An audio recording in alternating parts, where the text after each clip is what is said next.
Wasatch Front. This is Terry Bailey, and I have your real estate monthly market update for the month of April.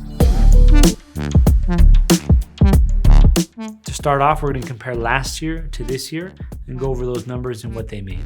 And we're going to finish off with what I think is the most important part, and we're going to talk about interest rates and how that may or may not be affecting you.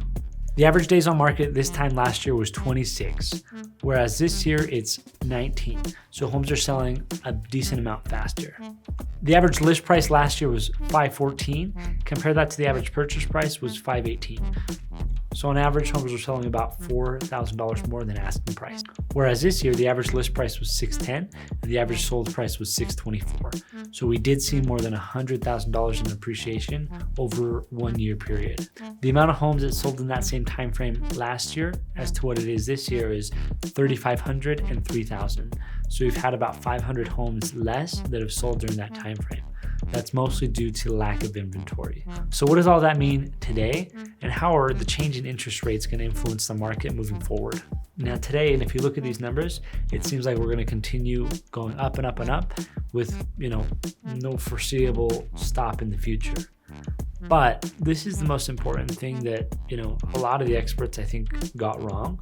Most of the folks were saying, hey, we're going to see interest rates kind of cap out in the low to mid fives near the end of the year, even with all these planned out, rate hikes moving forward.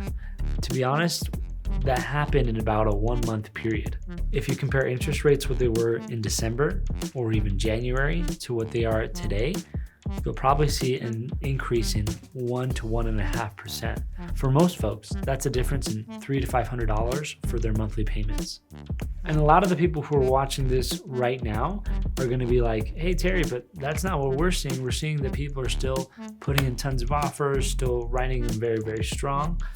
But here's something that I think is happening that not a lot of people are talking about.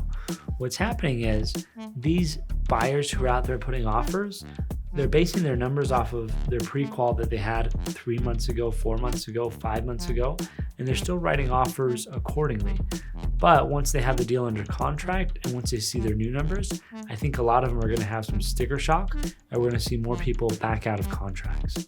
So my advice is, if you're working with an agent already and if you're already looking at houses, make sure that you go and you talk to your loan officer and you see, what are my monthly payments going to look like now with all the adjustments in interest rates. If you don't do that, your agent's job is still to try to get you into a house, and they're going to say, hey, what can we do to have this offer be competitive as possible?